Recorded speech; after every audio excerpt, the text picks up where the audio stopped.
DFAT can provide information about where German society is going, where German industry is going, where opportunities may exist. Even if we have renewable energy within our country, we will still need to import 70 to 80% of our energy. With Ukraine and Russia, it is perfectly clear that we will have to accelerate a lot, getting rid of this dependency. Really to cater for this very rapid growth that we see coming in the export market from 2025 onwards. The world wants to know about Australia doing things that possibly we weren't all ready to talk about a few years ago or we didn't think was likely.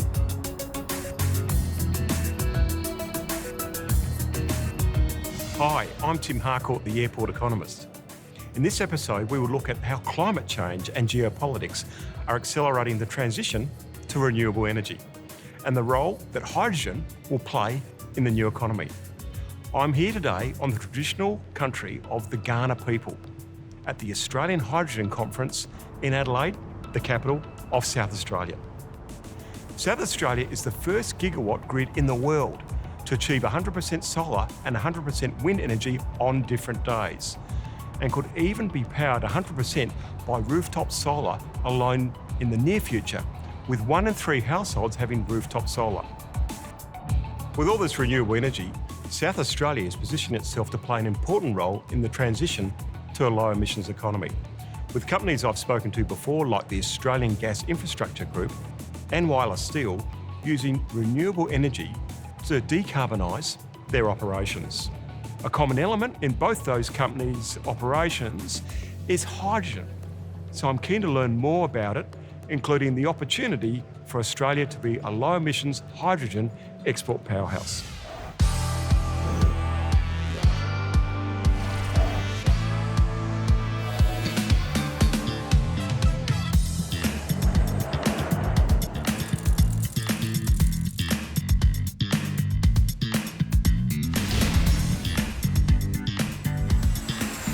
Ambassador Philip Green is a senior Australian diplomat, having been posted to 3 continents. As ambassador to Germany and Berlin, he's made renewable energy a key priority. Well, Ambassador Philip Green, welcome to the program. Thanks very much, Tim. Great to be with you. Now, you identified hydrogen very early in your ambassadorship as a priority. Why was that? Well, not just a priority, Tim. As my top priority as ambassador in Germany is to help build the basis for a supply chain in green hydrogen between Australia and Germany. 2 key reasons for that. Firstly, Australia has some of the best conditions, perhaps the best conditions in the world to produce green hydrogen at low cost. And Germany is going to need huge amounts of renewable energy in order to retain its wealth as an industrial country. But the second reason is this. There's a beautiful complementarity between Australia and Germany in green hydrogen. We have the land and the environment, they have the demand, but they also have huge amounts of the technical capability and the manufacturing needs that will be needed for electrolyzers, pumps, storage equipment, ships, and all of the other bits which will be essential for building this supply chain. We call it, Tim, shipping the sunshine from Australia to Germany. Shipping the sunshine. It's got a real nice theme to it, doesn't it? It's working, and the Germans are as interested and enthusiastic as I am to try and make it a commercial reality. Sounds like a song from the 60s. Shipping the sunshine. Let the sun shine in. Fantastic. Australia and Germany have become close research collaborators in providing solutions to enable the trade of green hydrogen between the 2 countries. I caught up with the leading researchers and industry partners for an update on their progress. So Professor Ian McGill, Mr. Holger Losch, thanks for being on the show. Thank you. Thank you. Now, Ian, if you can explain, why was it hydrogen and its derivatives like ammonia? Why is it so important, and how's the process work by which it reduces production and transport and storage costs? Hydrogen's a wonderfully useful green molecule. It isn't always green, of course, so a key part of the High Supply project is we're only looking at renewable hydrogen. Yes. From electrolyzers being powered by renewable energy. So largely wind and solar. Obviously, there's other options there. Hydrogen, we already have significant global production of hydrogen, and it's largely as an industrial feedstock. So fertiliser is one of the very key things that hydrogen's currently used for. And so there's the question of how we have green hydrogen to feed these industrial processes. But it also has some really attractive characteristics in terms of being able to store it. And that lets you do things like move it around. It lets you do things like smooth out highly variable renewable generation. And it's potentially going to be great in roles where it's very hard to think we could electrify and use batteries. So long distance shipping would be just one example of that. So there's many things that hydrogen can do. There's some where we absolutely needed industrial feedstocks. We do need fertiliser, and there's a significant crisis in fertiliser production globally. There's other roles where it looks highly competitive. It's less clear that it's absolutely the only pathway. And so, we'll be seeing competition, for example, in vehicles between hydrogen fuel cell vehicles and battery vehicles. But clearly there's some roles where there's no substitutes, and other roles. So we always face this question with hydrogen: is it the champagne of energy transition, as the term sometimes used? Champagne, lovely. Maybe it's not a great example. You might argue it's not essential, but just a few key roles. Or is it more the table wine or the table water of energy transition? We're just going to get very good at making it. We're going to build a global hydrogen market, and we'll see it doing lots of things for us because of these very advantageous characteristics. To some degree, this cooperation between Germany and Australia was underway, but then the issues with Russia and Ukraine has accelerated. Has that accelerated this progress? Absolutely. So the first acceleration happened after 2019-20, when the Western states, especially Germany and Europe, switched to climate neutrality. Before we had targets like -80, -95%, so there was a rest budget of CO2. But we switched to climate neutrality, and then it was absolutely clear there's no rest budget for nobody. So we have to decarbonize everything. This was the first push. And now, over the last 3 months, with what happened or happens, unfortunately still happening with Ukraine and Russia, it is perfectly clear that we will have to accelerate a lot, getting rid of this dependency, have a more diverse energy supply, and of course get faster on into the future where we do not need fossil fuels anymore. The development of the green hydrogen industry is gathering pace worldwide. And with the recent conflict in Ukraine, combined with the EU's decision to halt gas and oil imports from Russia, the pace is accelerating rapidly. Australia has recently hosted a large delegation from Germany to hear how Australia can help Europe switch to green hydrogen. While she was in Australia, I had the opportunity to catch up with the German Minister of Education and Research, Bettina Stark-Watzinger. Well, Minister, welcome to Australia. Thank you, Tim. I'm happy to be here. And thanks for taking time out of your busy schedule, because you've been everywhere all around Australia. Pleasure, but so interesting things. It's worth talking about it. Fantastic, fantastic. Now, you've come from the other side of the world with a high-powered, highly credentialed delegation. Why hydrogen and why Australia? Well, I think it's pretty obvious because we are a strong industrial country and we want clean energy. And here in Australia, you have all you need for clean energy. You have the sunshine and you have the wind. So we have a stable source of renewable energy. And this is a very wonderful combination. And we have a long-standing tradition, 70 years of trade relationship, and we share the same values, which is important. We see that democracies, the values we share are important to have a reliable relationship. People talk about export values and investment values, but values between democracies is an important part of trade as well, isn't it?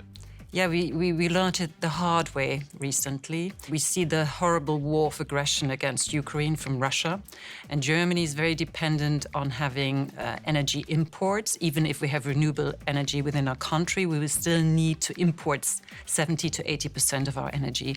So we see that we have to diversify our supply chains, but then again, it is more than having economic issues. We need to address also political, human rights, and also, of course, we have to isolate Russia because of the aggression and the break of international law.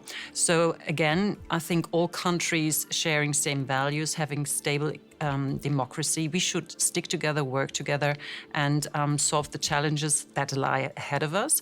On the one side, climate change, on the other side, staying strong welfare countries, and then also defending our values. We have to stick together. So we're famous for rocks, for mining and dining crops, and now perhaps we'll put the green back in the green and gold with hydrogen. Actually, we love the sunshine you have. It came in food, in wine, in culture to our country, and now we can even make more of it, having wonderful energy, which is climate neutral, and with a reliable partner. So this is what we have to work on now. This is why the delegation is here. We know where we stand. We have, with a project between Australia and Germany, high supply. We know the supply side. We know that it's feasible. We know that there are no technical issues hindering us to do that. And now we are here. We have a new project called HyGate, building the bridge. So along the value chain, we want to prove that it's feasible to have the trade between Australia and Germany, Europe. Even if it's a long way, transportation costs are not that high. So we want to put it out of our heads into our hands, into the hands of our people. So we're going to beat the tyranny of distance with the hydrogen accord, or the HyGate, as you say. Exactly. The HyGate is addressed to go through the whole of the supply chain to see what kind of research needs to be done for scaling it up, to get the supply in the market. And we're here with researchers and with the industry because, of course, we need the demand side. We need people to buy the green hydrogen. And this is why we're here, to see where corporations are possible, how fast they can be established, because we need some sort of investment certainty for those who are going to do the transformation, because it's costly, but it needs to be done. Now, you've been to Perth, you've come across to Sydney, you're going on to Queensland. What have you seen? What's impressed you about Australia so far? It impressed me, the level of ambition, the positive thinking, thinking really big, and having that attitude of solving the problems. And we've seen the companies here transforming also from fossil fuels to becoming a massive producer of green hydrogen. And I think this transformation here is also impressive, how to adapt to the new situation, the new needs with regard to climate change, but also global markets that need more energy. It's Europe, it's Australia, it's the US, but all over the world we will need more energy. So it's a big market when it comes to exporting, but also when it comes to plant technologies. And I think it's a win-win situation for both our countries. Now, you've been very kind about Australia, but Germany has the best regarded industrial research institutions in the world. Why do you think they partner well with Australia? And what sort of practical outcomes do you want to see from that combination of cooperative research? I think both our countries share the idea that research is the grounding factor for innovation pipeline. You need good research to have new products. And this is a common understanding we share, which helps. There are a lot of research collaborations. We have 27 cooperations, and Germany is number 4 when it comes to co-authorship within Australia, so a strong partnership. Now, regarding energy transition, we see a lot of common research when it comes to electrolyzers becoming more efficient, to be able to scale them up. Also transforming green hydrogen to sort of means for transportation, for example, ammonia or other means, LOH. And we see a lot of excellent research here, how to become more efficient, how to reduce the amount of critical minerals we have to use, and so make the business case more viable. There's a lot of players in the Australian hydrogen industry, both big and small. I spoke to a lot of them at the Australian Hydrogen Conference, including Attilio Pigneri, founder and CEO of HTU. Producing green hydrogen is one thing, but actually exporting it around the world is another challenge. So what's involved? What's your big plans for 2025 and 2030? So our key focus at the moment is really to get these two projects, so the one on the Eyre Peninsula and the one in Gladstone, as what we call activated before 2025. So having that initial capacity that supports the domestic market actually entering into operations and then being ready to then expand that. A big part of how we aim to expand really relates to how we're approaching this, if you want, design IP. So Mitsubishi Heavy Industries invested into our company in November 2020, and part of the relationship is also related to commercializing this industrial plant design IP. So we're designing the projects with a very strong modularization philosophy, really to have the ability to expand the production capacity on the sites that are already operational, that are approved for the full scope of development, really to cater for this very rapid growth that we see coming in the export market from 2025 onwards. Yeah.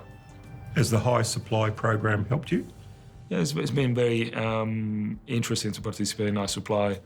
First and foremost, from a networking perspective, we're one of the first organizations participating from Australia, but also I think it has helped shape some of the key questions around, well, what does actually an export value chain needs to look like? So if you focus on ammonia as one of the means of delivering hydrogen, there is a bit of an industrial experience in the current ammonia market today, but that really is a commodity market. It doesn't have the frequency of delivery and the widespread positioning requirements of, say, the LNG industry. So even thinking through, okay, what size of vessels do we need to cater for, what type of, therefore, how big the terminals need to be, is really interesting. I think High Supply has addressed a bit of that. The bit that I think has been quite invaluable because it's in mapping and then helping reconcile some of the different views on what green hydrogen is from an actual definition point of view, which has now been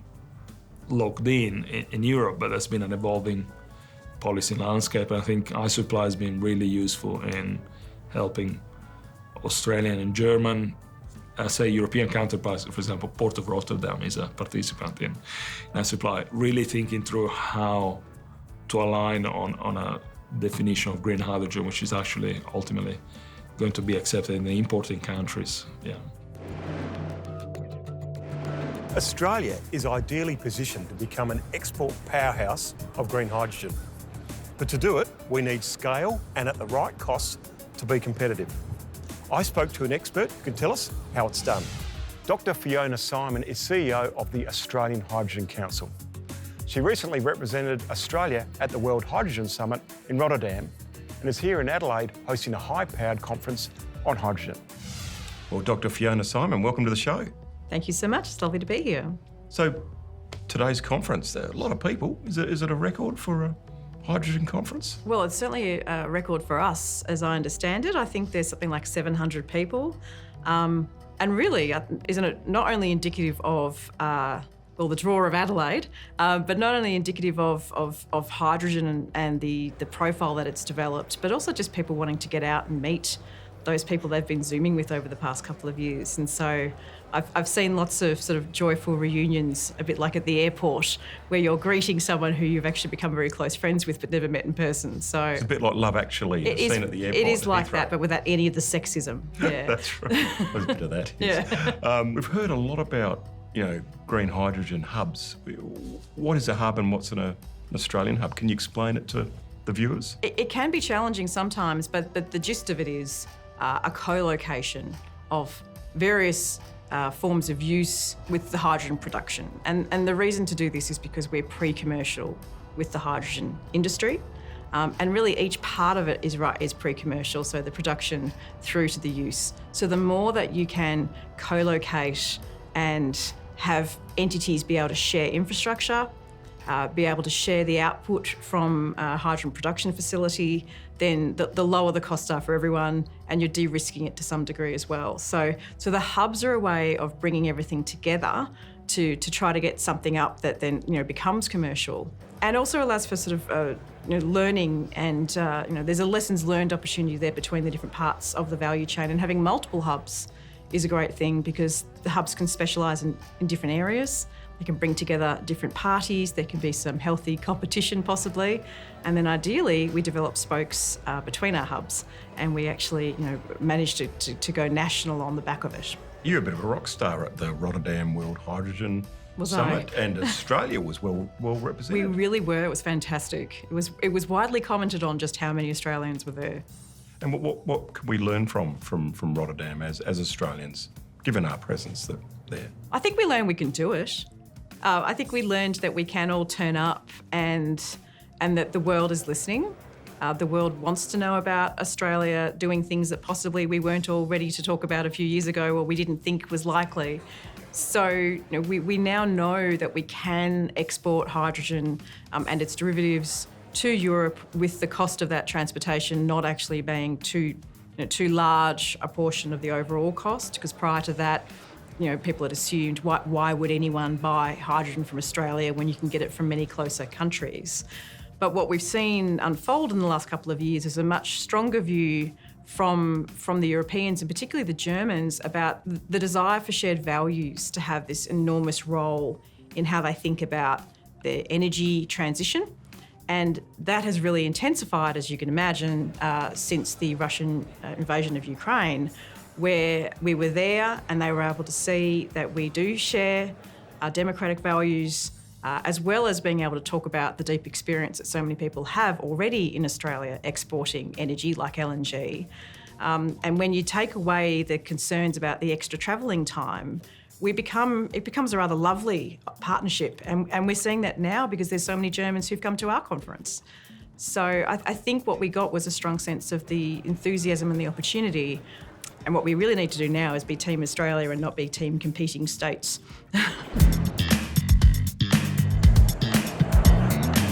Now, we know about the science, we know about the technology, we know about the businesses.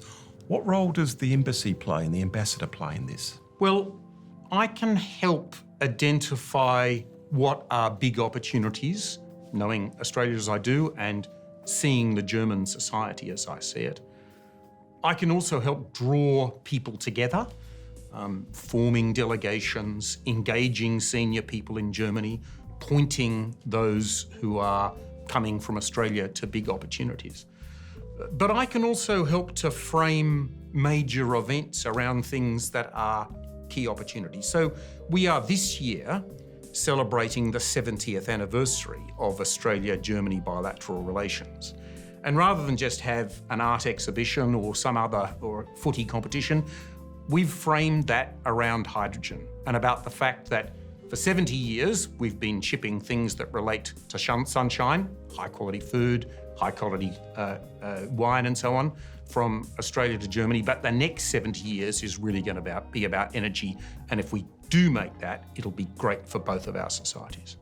And for companies looking to break into the market, new products, new markets, what advice would you give them as the ambassador in Berlin? Well, number one, that there's a very big opportunity here and that any corporate that's in the business of green energy in Australia will have opportunities in Germany.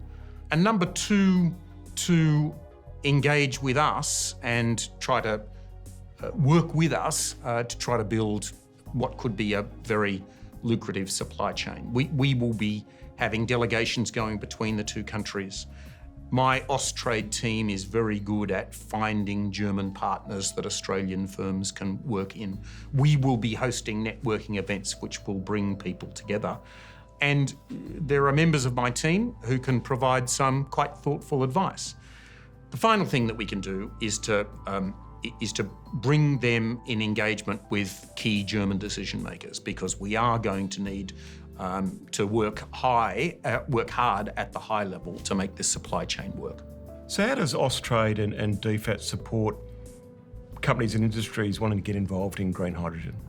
Well, we in DFAT can provide briefings, ideas, information about where German society is going, where German industry is going, where opportunities may exist. And I have the opportunity to engage with senior people in German society. I can help make introductions and engage people like that. At the level of the firm, it's often Austrade who are in the lead. I've got a fantastic Austrade team based in Frankfurt whose job every day is to make valuable connections between German and Australian firms, and they have a vast amount of information about who is important to engage with in German commercial society and how to do it. So firms are welcome to be in touch with us. We can only do our work properly if people come to us with good questions, and we hope we can provide them with good solutions to those questions. Well, that's a wrap for this special episode of the Airport Economist Climate Innovation Series. It's clear that the potential exists for Australia to become a green hydrogen export powerhouse, and that we'll be seeing many more examples of how Australia is putting the green in the green and gold. I'm Tim Harcourt, and I'm the Airport Economist.